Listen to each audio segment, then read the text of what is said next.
Hello kitties, இன்றைக்கி நம்ம ஜிமினோட ஃபனாக ரொமான்டிக் ஹஸ்பண்ட் எபிசோட் 63 தான் பார்க்க போகிறோம்.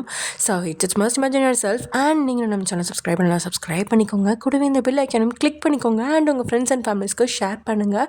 பழைய சப்ஸ்கிரைபர்ஸ், நியூ சப்ஸ்கிரைபர்ஸ் எல்லாத்துக்குமே ரொம்ப ரொம்ப தேங்க்ஸ்டா. And welcome to our family zone. And நீங்கள் நம்ம சேனலுக்கு புதுசு அப்படின்னா இந்த டிஸ்க்ளைமர்லாம் படிச்சுட்டு உள்ளே வாங்க. இது ஜஸ்ட் வெறும் ஃபேன் ஃபிக்ஷன் மட்டும்தான். 18+ கண்டென்ட் இருக்கும். பட் இருந்தாலும் அது எல்லாமே ஒரு ஃபேன் ஃபிக்ஷன் மட்டும்தான். இதில் வீடியோஸ் எதுவுமே வராது. ஸோ இது வெறும் இமேஜினேஷன் மட்டும்தான். இமேஜினரி ஸ்டோரி தான் நான் சொல்லிகிட்ருக்கேன். அண்ட் இன்றைக்கி வந்து மோனாவோட கமெண்ட் தான் பார்க்க போகிறோம். நான் ஃபஸ்ட்டு 10th தான் உங்கள் சேனலை பார்த்தேன். 1 வீக்லேயே நான் எல்லா எஃப்எஃப்பையும் பார்த்துட்டேன் உங்களோடது. என்னோடய ஃபேவரெட்லாம் என்னென்னா rugged husband, strict officer, marry to mister nightwear, அப்புறம் ஜேகேஎஃப்எஃப், டேயோட Tom and Jerry couple FF, அப்புறம் அதெல்லாம் ரொம்பவே பிடிக்கும். உங்களோட எஃப்எஃப் பார்க்கும்போது நெக்ஸ்ட்டு பார்ட் எப்போ பார்க்கணும் அப்படின்னு தான் தோணும். நான் என்னோடய 10th பப்ளிக் எக்ஸாமில், அதுவும் லாஸ்ட் எக்ஸாம் சோஷியல், என்னால் எக்ஸாமுக்கு படிக்கவே முடியல. பிகாஸ் நான் டாம் அண்ட் ஜெரி பற்றி தான் பார்த்தேன். ஸோ எக்ஸாமுக்கு படிக்காமல் எஃப்எஃப் பார்த்து மார்க்கை கோட்டை விட்டுட்டேன். 100க்கு 85 தான் வாங்கினேன். பட் எனக்கு சாட்டிஸ்ஃபேக்ஷன் இருந்துச்சு. பிகாஸ் எஃப்எஃப்பை பார்க்கலனா எனக்கு மண்டை வெறிச்சிருக்கும். அதை பார்த்ததுனால தான் இப்போ ஓகே அப்படின்னு சொல்லியிருக்காங்க. And also Tom and Jerry எஃப்எஃப்யும் சீக்கிரம் முடிச்சுங்கக்கா அப்படின்னு சொல்லியிருக்காங்க. ஆக்சுவலிடா டாம் அண்ட் ஜெரி எஃப்எஃப் முடிஞ்சிருச்சு. அதாவது என் ஃப்ரெண்ட் ஒருத்தவங்க தான் வந்து அந்த ஸ்டோரி சொல்லியிருந்தாங்க. ஸோ அதனால தான் லேட்டாக அதை போட்டுட்ருந்தேன். பட் வந்து அந்த எஃப்எஃப் முடிஞ்சிருச்சு. அதோட எண்டிங் மட்டும் நான் சொல்கிறேன் அப்படின்னு சொல்லியிருந்தாங்க. பட் எண்டிங்னாலும் அது கிட்டத்தட்ட முடிஞ்ச மாதிரி தான். அதையுமே அவங்க என்ன சொல்லலை.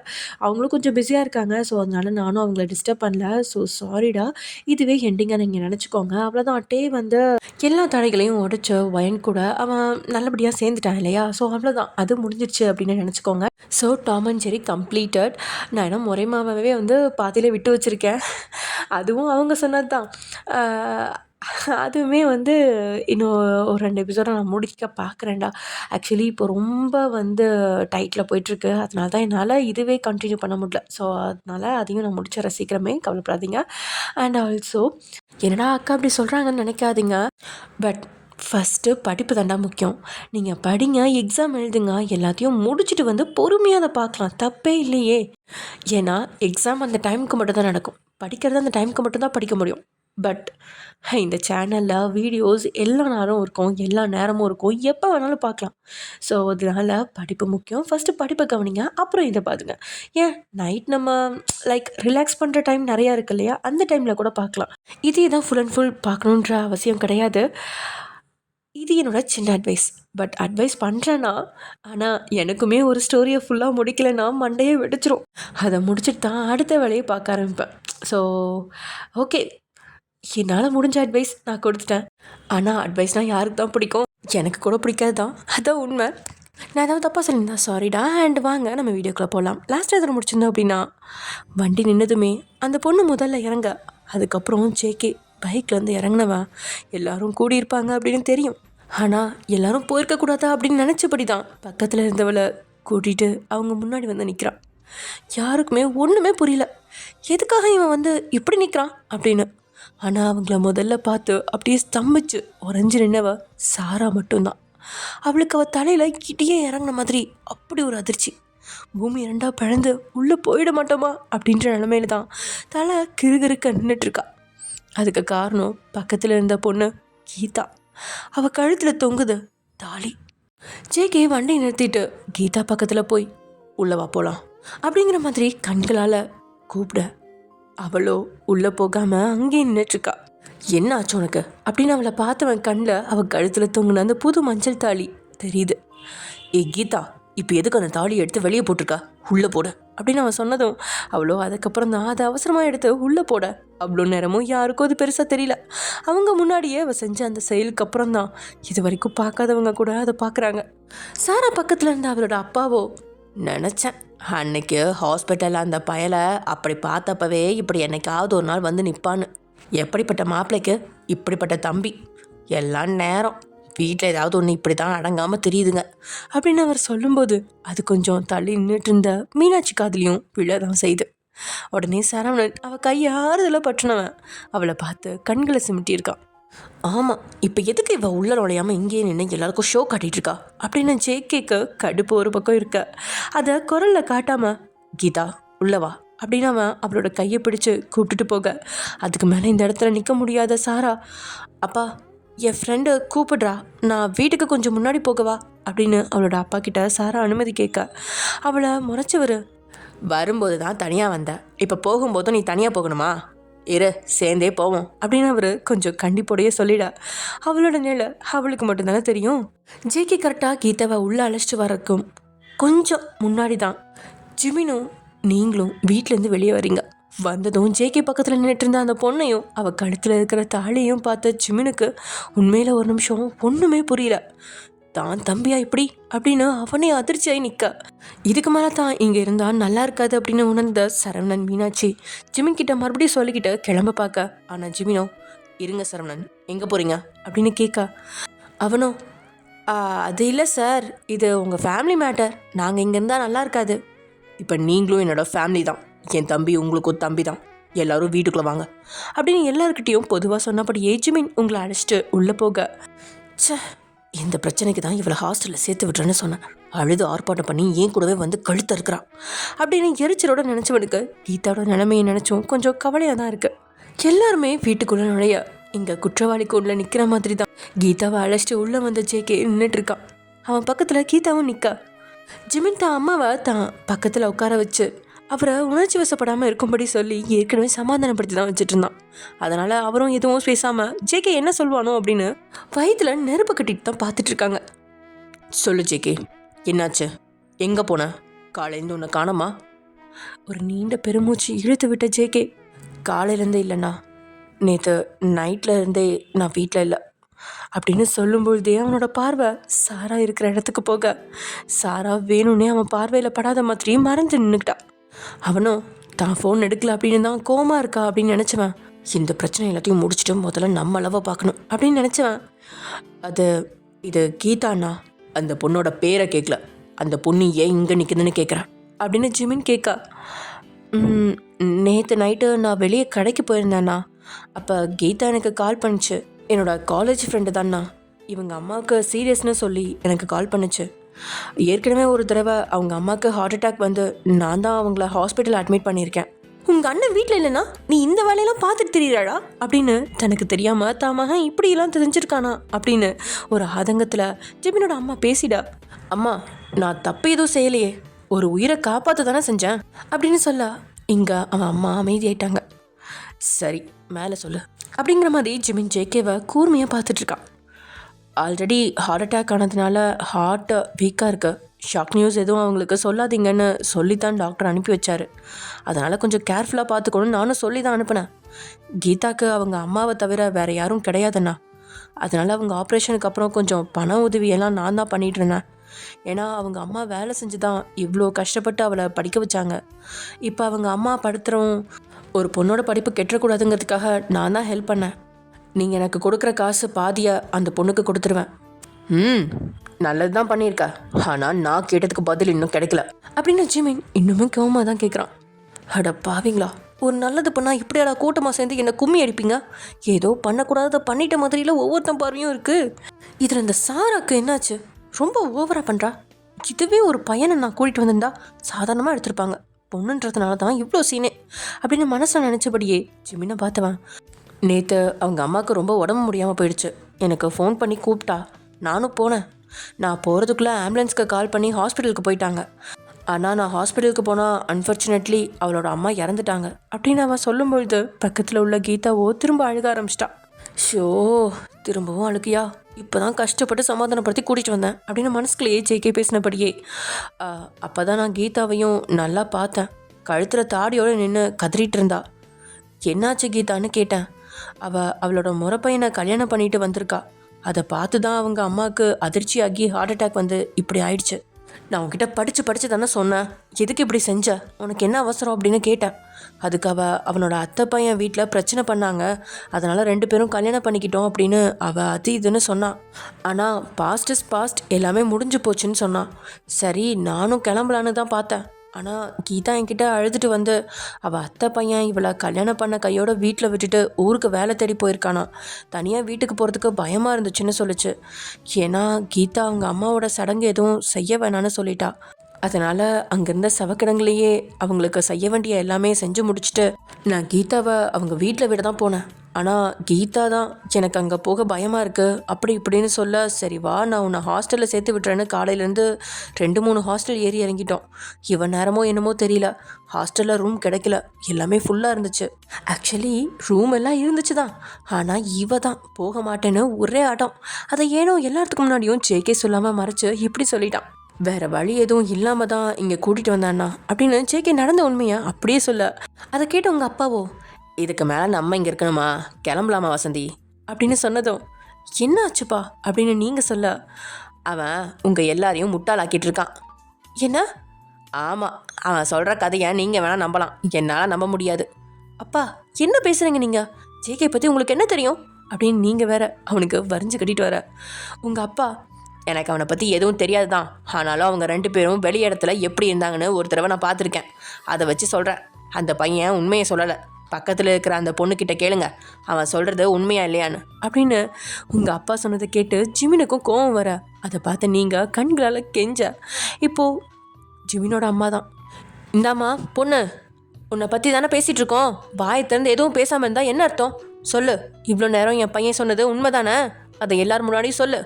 நீ இப்படி அமைதியே நின்னா எல்லாரும் என் பையனை தான் தப்பாக நினைப்பாங்க. தமகன் அவ்வளோ தெளிவாக தமலை தப்பு இல்லை அப்படின்னதுமே அந்த தாய் மனசுக்கு கொஞ்சம் தைரியம் வர, குரல் கொஞ்சம் சத்தமே வந்து விழுகுது. கீழே குனிஞ்சபடியே அழுதுகிட்டு மட்டுமே இருந்த கீதா பக்கத்தில் நின்ன ஜேகேவை பார்க்க, ஜேகே சொல்லு கீதா, நடந்த உண்மை எல்லாத்தையுமே சொல்லு அப்படின்னு சாதாரணமாக நிற்க.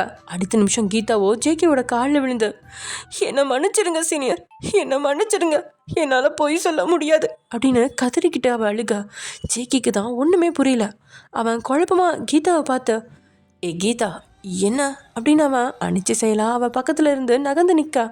அவளோ நிமிர்ந்து எல்லாத்தையும் கண்களில் கண்ணீரோட பார்த்து, எல்லோரும் என்னை மன்னிச்சிடுங்க, உங்கள் குடும்பத்தில் குழப்பத்தை உண்டாக்கணும்னு நான் நினைக்கல, அவர் மாதிரி என்னால் பொய் சொல்ல முடியாது, ஏற்கனவே எங்கள் அம்மாவை இழந்துட்டு நிற்கிறேன், சீனியர் உண்மையாக எனக்கு இவ்வளோ நாளும் ஹெல்ப் பண்ணியிருந்தாரு தான், அதோட இன்னைக்கு அவர் என் வாழ்நாள் முழுசும் மறக்க முடியாத அளவு ஹெல்ப் பண்ணியிருக்காரு, என்னை மன்னிச்சிருங்க சீனியர் அப்படின்னு சொன்னவ உள்ளே இருந்த தாலியை வெளியே எடுத்து போட்டு, இந்த தாலியை ஜேகே சீனியர் தான் கட்டினாரு அப்படின்னதும் பக்கத்தில் இருந்த ஜேகே கீதாவா அதிர்ந்து பார்க்க, இந்த பக்கம் உங்கள் அப்பாவோ நான் நினச்சது சரிதான் அப்படின்ற மெதப்போடு நின்றுட்டுருக்காரு. அவ்வளோ நேரமும் தான் மகன் மேலே தப்பு இல்லை அப்படின்னு நினச்சிக்கிட்டு இருந்த ஜேகேவோட குடும்பத்துக்கு இது பேரடியாக வந்து விழுகுது. யாராலையும் எதுவுமே பேச முடியல.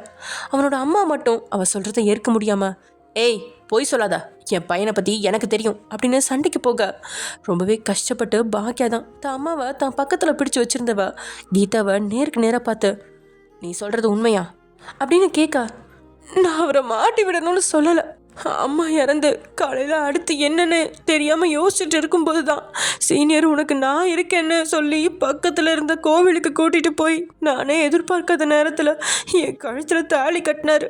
எனக்கு போகிறதுக்கு எந்த இடமும் இல்லை, இவரை மட்டும் நான் நம்பி வந்தேன். இவர் உண்மையை சொன்னால் நம்ம வீட்டில் சேர்த்துக்க மாட்டாங்க, நான் சொல்கிறதுக்கு மட்டும் ஆமாம் சொல்லுன்னு சொல்லி தான் கூட்டிகிட்டு வந்தார். ஆனால் என்னைக்கா இருந்தாலும் உண்மை வெளியே வரத்தானே செய்யும். அதனால தான் நான் இப்போவே உங்ககிட்ட உண்மையை சொல்லிட்டேன். நீங்கள் இந்த வீட்டை விட்டு என்னை வெளியே போக சொன்னாலும் நான் போக ரெடியாக தான் இருக்கேன் அப்படின்னு அந்நியாயத்துக்கு கீதா நடிச்சு தள்ள. அவளோட சுயரூபம் தெரிஞ்ச ஜேகே வாய் அடிச்சு நின்றுட்டுருக்கான். அவனுக்கு என்ன பேசனே தெரியல.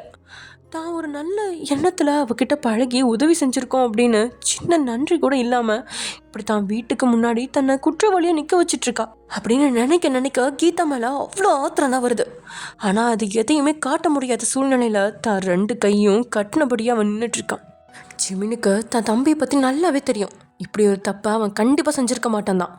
ஆனால் பக்கத்தில் இருக்கிற பொண்ணு சொல்கிறதையும் நம்பாமல் இருக்க முடியல. அதனாலேயே ஜிமின் அமைதியாக இருக்கா. இதுக்கு மேலே அங்கே இருந்தவங்களும் இனி இங்கேருந்து என்ன செய்யறது அப்படின்னு தெரியாம, சரி நாங்கள் கிளம்புறோம் அப்படின்னு உங்கள் அப்பா தான் வீட்டு ஆட்கள் எல்லாம் அழைச்சிட்டு கிளம்ப. அவ்வளோ நேரமும் கீதா பேசினதில் அதிர்ச்சியாக நின்றுட்டு இருந்தவன் நிமிர்ந்து யாரையுமே பார்க்கல. ஆனால் கிளம்பும்போது மட்டும் அவன் சாராவை ஓர கண்ணால் பார்க்க, சாராவும் அவன் பக்கம் திரும்பாமலேயே அவனை கடந்து போனதை பார்த்தவனுக்கு அதை ஏற்றுக்கவே முடியல. தன்னுடைய காதலுக்கு ஆயில் ரொம்பவே கம்மியும் அப்படின்னு நினச்சவன் சாரா அவனை திரும்பி பார்க்காம போனது அவ்வளோ வலிய அவனோட மனசுக்கு கொடுக்குது. நீயும் என்னை நம்பலையாடி அப்படின்னு மனசில் அவகிட்ட கேட்டவனுக்கு அதுக்கு மேலே எங்கே இருக்கோம், இனி என்ன செய்யணும் அப்படின்னு எதுவுமே புரியாமல் உடல் மட்டுமே இருக்கு. உடல் இருந்தும் நடைபெறமாக தான் நின்றுட்டுருக்கான். அவங்கள அடுத்து சரவணனும் கிளம்ப, எல்லாரும் கிளம்புற வரைக்கும் அமைதியாக இருந்துச்சு. ரம்யா எங்க அப்படின்னு அப்போ தான் ரம்யா இல்லாததை பார்த்து அவன் கேட்க, அவள் மத்தியானமே கிளம்பிட்டாடா, அவங்க மாமியார் வீட்டில் ஏதோ சாமி கும்பிடணுமா, அதனால் மாப்பிள்ளை வந்து 1 மணி நேரம் இருந்துட்டு தான் போனார். ஓ அப்படின்னு கேட்டுக்கிட்டவன், எல்லாரும் அவங்கவுங்க ரூமுக்கு போங்க அப்படின்னு சொல்ல, என்னடா பேசுகிற, என்ன பேசிகிட்டு இருக்க, இங்கே இவ்வளோ நடந்திருக்கு, நீ பாட்டுக்கு எல்லாரையும் உள்ளே போக சொல்கிற, வேற என்னம்மா பண்ண சொல்கிறீங்க? இல்லை, என் பையன் மேலே எனக்கு நம்பிக்கை இருக்குது, அவன் தப்பு பண்ணியிருக்க மாட்டான். அப்போ அந்த பொண்ணு தப்பு பண்ணியிருப்பான்னு சொல்கிறீங்களா அப்படின்னதும் கீதா கிட்டேருந்து ஒரு கேவல், இல்லை நான் அப்படி சொல்லலை அப்படின்னு அடுத்த வார்த்தை பேச முடியாமல் ஜிமினோட அம்மா தடுமாற, அக்கா அம்மாவை உள்ளே கூட்டிகிட்டு போங்க அப்படின்னு சொன்னவன் உங்களை அழைச்சிக்கிட்டு அவனும் அவன் ரூமில் நுழைஞ்சிக்கிட்டான். இங்கே ஜேகே கிட்ட ஒரு வார்த்தை பேசலை. தான் வீட்டில் எல்லாருமே தன்கிட்ட பேசாமல் போனதை பார்த்தவன் உதட்டில் ஒரு விரக்தியான புன்னகை. தான் அண்ணா ஏன் அவன்கிட்ட ஒரு வார்த்தை பேசலை அப்படின்னு அவனுக்கு தெளிவாக புரிஞ்சிருச்சு. தான் வீட்டில் இருக்கிறவங்க வாயை திறந்து சொல்லாவிட்டாலும் அவங்களுக்கு தான் மேலே நம்பிக்கை இருக்குது. ஆனால் இவ ஆடின நாடகத்தில் குழம்பி நிற்கிறாங்க. சூழ்நிலை யாரையும் எப்படியும் மாற்றும். அதுபோல தான் இது மாதிரி ஒரு அபலை பெண் வந்து தனக்கு இப்படி அநியாயம் நடந்திருக்கு அப்படின்னு சொன்னால் எல்லாருக்கும் மனசில் இறக்கம் வரதானே செய்யும். அதில் தான் வீட்டினர் குழம்பி நிற்கிறாங்க அப்படிங்கிறத புரிஞ்சுக்கிட்டவன் அதுக்கு மேலே அங்கே நிற்காம பக்கத்தில் ஒருத்தி இருக்கா அப்படிங்கிற எண்ணமே துணியும் இல்லாமல் வேகமாக போய் தான் ரூமுக்குள்ளே நுழைஞ்சுவேன். அதே வேகத்தில் பட்டார்னு தான் ரூம் கதவை சாத்தியிருந்தான். அதுக்கு அர்த்தம் யாரும் தான் ரூமுக்குள்ளே நுழைஞ்சிடக்கூடாது அப்படிங்கிறது தான். யாரும் என்ன யாரோ அவ தான், இந்த சதிகாரி தான். எப்படி என்ன ஒரு பொய்யை அழகாக உருவாக்கி என் வீட்டுக்காரங்க முன்னாடியே என்னை இப்படி அசிங்கப்படுத்திட்டா. சே, என்ன ஒரு மடத்தனம் செஞ்சிட்டேன். நானும் ஈவு இறக்கம் இல்லாமல் நடந்திருக்கணுமோ. அவளுக்காக நேற்று நைட்லேருந்து எங்கெல்லாம் எப்படியெல்லாம் சாப்பிடாம அழிஞ்சு தெரிஞ்சேன். ஆனால் அந்த நன்றி துள்ளி கூட இல்லாமல் இப்படி பேச அவளுக்கு எப்படி தான் மனசு வந்துச்சு? இல்லை, இவ ஆரம்பத்துலேருந்தே என்கிட்ட சதி செய்கிற நோக்கத்தோடு தான் இருந்திருக்கா. அது தெரியாமல் தான் நான் அவளுக்கு நல்லது செஞ்சுட்டு இருந்திருக்கேன் அப்படின்னு நினச்சவனுக்கு மனசு ஆறவே இல்லை. ஆனால் ஒரு உண்மையை தெரிஞ்சுக்கிட்டேன். இந்த உலகத்தில் யாரையுமே அவ்வளோ சீக்கிரம் நம்பிடக்கூடாது. எப்படி அவளுக்கு என்கிட்ட இப்படி நடந்துக்க மனசு வந்துச்சு அப்படின்னு நடந்ததையே நினச்சி மாஞ்சு போனவனுக்கு அடுத்து என்ன அப்படின்னு ஒன்றுமே தெரியல. வாழ்க்கையே சூனியான மாதிரி தான் ரூமில் முடங்கி கிடந்தவனுக்கு அதிலிருந்து வெளியே வர துளியும் தைரியம் இல்லை. ஒரு நிமிஷம் நிமிர்ந்து உட்காந்தவன், நான் எதுவும் தப்பு செய்யலையே, அப்புறம் எதுக்கு இப்படி முடங்கி கிடக்கணும் அப்படின்னு நினச்சவனுக்கு சாராவோட நினைவு வேற வந்து கொல்ல வேகமாக தன்னோட ஃபோனை தேடி எடுத்தவன் அவளோட நம்பருக்கு அடிக்க, ஜேகே வீட்டிலேருந்து தான் வீட்டுக்கு வந்தவளோ தான் அப்பா அம்மா முன்னாடி முகம் மாறாமல் இருக்க ரொம்பவே கஷ்டப்பட்டு தான் போகிறா. வீட்டுக்குள்ளே நுழைஞ்சதும் சாரா தான் ரூமுக்கு வேகமாக போய் கதவை சாத்தினவளுக்கோ அப்படி ஒரு அழுக. இது வரைக்கும் அவள் தான் வாழ்நாளில் அப்படி அழுதுருக்கவே மாட்டாள். அப்படி கதறி அழுதவருக்கு என்ன முயன்றோம் நேற்றுக்கு நைட்டு ஜேகே அவகிட்ட நடந்துக்கிட்டது தான் அவன் நினைவுகளில் வந்து போகுது. அதுவும் நேற்று அவன்கிட்ட அவள் ப்ரப்போஸ் செய்யும் பொழுது எவ்வளோ மகிழ்ச்சியான தருணம் அது. எதுக்காக தான் அவன்கிட்ட என்னோட காதலை சொன்னேன்னா, இதுக்கு நான் சொல்லாமலே இருந்திருக்கலாமோ, அவன்கிட்ட என்னோட காதலை சொல்லி ரொம்பவே தப்பு செஞ்சிட்டேனோ அப்படின்னு மனசில் நினைக்க சாராவோட நெஞ்சில் யாரோ பெரிய பாறாங்களை தூக்கி வைக்கிற மாதிரி அவ்வளோ பாரமாகி போகுது. இனி ஜேகே தனக்கு இல்லை அப்படிங்கிற உண்மையை அவளால் ஏற்றுக்கவே முடியல. நேற்றுக்கு நைட்டு வரைக்கும் அவன் கூட எப்படியெல்லாம் வாழ்னான்னு அவ்வளோ கனவு கண்டிருப்பா. நேற்றுக்கு நைட்லேருந்து அவனை காணாமல் எந்த அளவுக்கு துடிச்சிருப்பா. நான் ஒரு மடிச்சு அவன் ஃபோன் அட்டென்ட் பண்ணாமல் இருக்கும்போதே நான் புரிஞ்சிருக்கணும் அப்படின்னு கதறிக்கிட்டு இருந்தவளுக்கு அவள் கண்ணிலேருந்து கண்ணீர் வட்டுற மாதிரியே தெரியல. அது மறுபடியும் வந்துக்கிட்டே தான் இருக்குது. அந்த நேரத்தில் தான் ஜேகேவோட கால் வருது. அதை பார்த்தவளுக்கு அப்படி ஒரு வேகம் தான் வர, தன்னோட புறங்கையால் தான் கண்ணில் வழிஞ்ச கண்ணீரை தொடச்சவ வேகமாக ஃபோனை அட்டென்ட் பண்ணி அவன் ஹலோ அப்படின்னு சொல்கிறதுக்கு முன்னாடியே ஜெயிச்சிட்டல நீ அப்படின்னு அவன் சொல்ல, அதை கேட்ட ஜேகேக்கோ ஒன்றுமே புரியல. சாரா அப்படின்னு அவன் கூப்பிட, என்கிட்ட விட்ட சவாலை நீ ஜெயிச்சிட்டல ஜேகே, இதோ நீ சொன்ன மாதிரி நானே வந்து என்னோட லவ் உன்கிட்ட சொல்லிட்டேன், அப்போ நீ ஜெயிச்சிட்ட தானே அப்படின்னு சொல்லிட்டு அவள் கதறி அழுக சத்தம் இவனுக்கு தெளிவாக கேட்குது. சாரா அழாதடி, நான் சொல்கிறத ஒரு நிமிஷம் கேளு, என்ன நடந்துச்சுன்னு.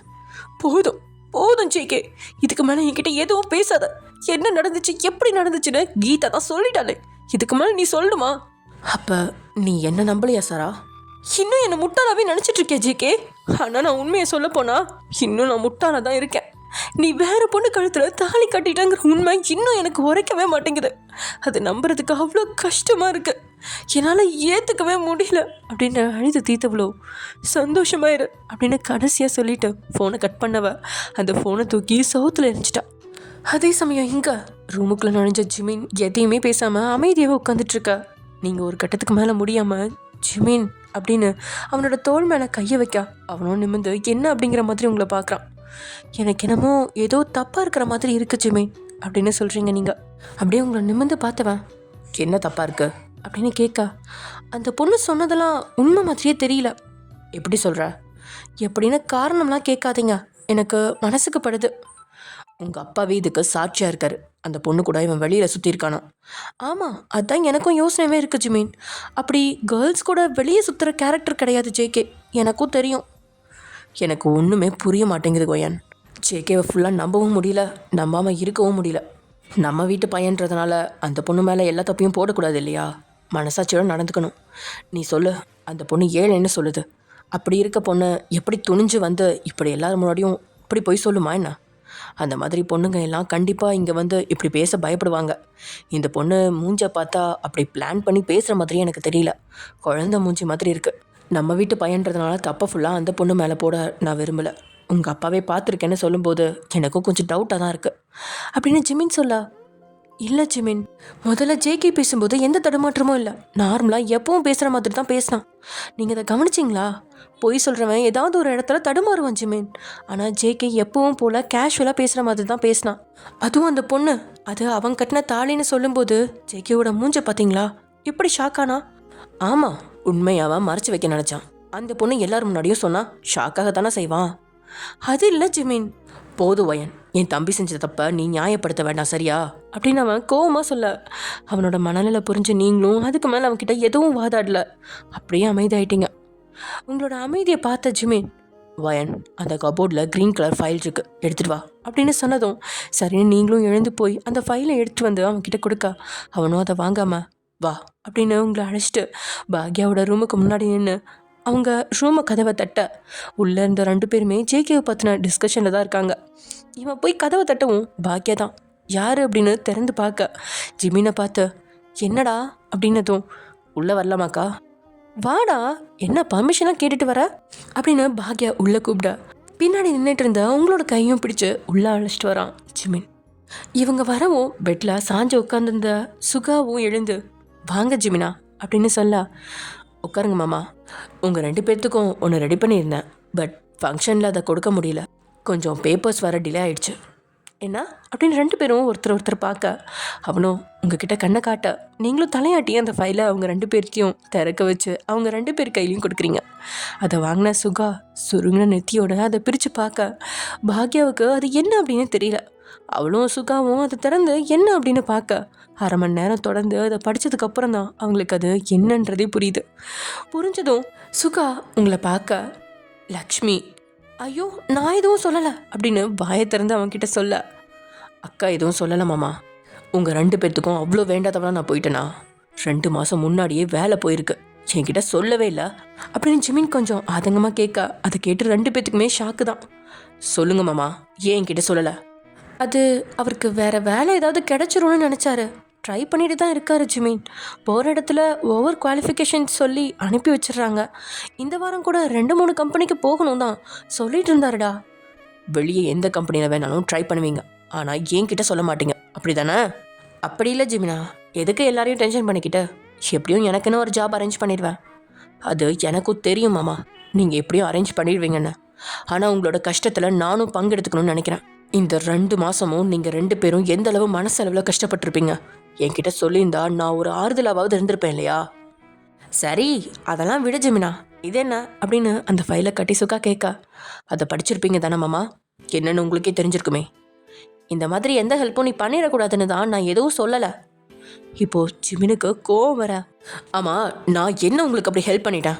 என்னோட அந்த கம்பெனிக்கு எம்டியாக ஒன்றும் உங்களை போடல மாமா, ஜஸ்ட் மேனேஜரை தான் போட்டிருக்கேன்.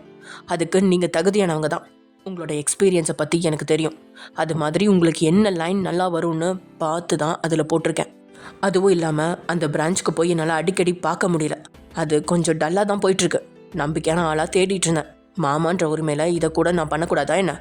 ஆக்சுவலாக சொல்லப்போனால் உங்களுக்கு நான் உதவி பண்ணல, எனக்கு உதவி பண்ணுங்கன்னு கேட்க தான் வந்தேன் அப்படின்னு ஜிமின் சொல்லவும், ஜிமின் மனசில் இருந்ததோ அந்த பிரான்ச்சை அப்படியே சுகா பேருக்கு மாற்ற தான் நினச்சான். ஆனால் சுகா குணம் தெரிஞ்சதால் மேனேஜர் போஸ்ட்டுக்கு அவசரமாக எல்லாத்தையும் செஞ்சு தர சொல்ல அதுதான் கொஞ்சம் டிலே ஆகிடுச்சு. அவங்களும் அதை கொண்டு வந்து கொடுத்ததும் அந்த பிரான்ச்சுக்கு முதல்ல மேனேஜர் போஸ்ட்டை சேர்த்து விட்டு அதுக்கப்புறம் படிப்படியாக அவரை அந்த பிரான்ச்சை மேனேஜ் செய்கிற மாதிரி செய்ய வச்சு அது அப்படியே அவர் பேரில் எழுதி வைக்கிறது தான் ஜிமினோட பிளான். இதே தான் உங்ககிட்டயும் அவன் சொல்லியிருந்தான் நேற்று நைட்டு. நீங்களும் அதை கேட்டு சந்தோஷம்தான் படுறீங்க. இருந்தாலும் அப்படின்னு சுகா தயங்க, ஜஸ்ட் ஜாப் ஆஃபர் தான் மாமா உங்களுக்கு கொடுத்துருக்கேன். இப்போ நீங்கள் தான் எப்படியாவது அந்த பிரான்ச்சில் இருக்க தப்பெல்லாம் சரி பண்ணி ஒரு நல்ல நிலைமைக்கு கொண்டு வரணும். அப்படி நீங்கள் பண்ணால் அதுவே எனக்கு பெரிய விஷயம். உங்கள் மேலே எனக்கு நம்பிக்கை இருக்கு மாமா. இதுக்கு மேலே இதை பற்றி பேச வேணாமே அப்படின்னு சொன்னவன், அந்த பொண்ணு ஹால்லேயே உட்காந்துருக்காக்கா, அந்த பொண்ணுக்கு ஒரு ரூம் அரேஞ்ச் பண்ணி கொடுத்துரு அப்படின்னு சொல்கிறான். ஜிமினா, நீ என்ன சொல்கிற? வேற என்னக்கா பண்ண சொல்கிற? இல்லை ஜிமினா, ஜேகே அப்படி பண்ணுற ஆளா சொல்லு. எந்த ஒரு பையன் தப்பு பண்ணும்போதும் நம்ம பையனை அது அப்படின்னு தான் ஒரு அதிர்ச்சி இருக்கும். அந்த அதிர்ச்சி தான் நமக்கு எல்லாம் இருக்குது. சரிடா, அப்படி அவனே தாலி கட்டி கூட்டி வந்திருந்தாலும் இவ்வளோ நேரம் ஆச்சு, அவன் பாட்டுக்கு ரூமில் இருக்கான், அந்த பொண்ணு வெளியே இருக்குன்னு கொஞ்சமாவது யோசிச்சானா? அந்த பொண்ணு நம்ம முன்னாடி உண்மையை சொல்லிச்சுன்னு அந்த பொண்ணு மேலே கோவத்தை காட்டுறான் போல. ஏன் வயன், இவன் உன்னை உண்மையாக தான் லவ் பண்ணுறானா அப்படின்னு பாக்கியா கேட்டதும் நீங்கள் திருன்னு முழிக்க, அக்கா எதுக்கு இப்போ நீ தேவையில்லாமல் பேசிகிட்டு இருக்க?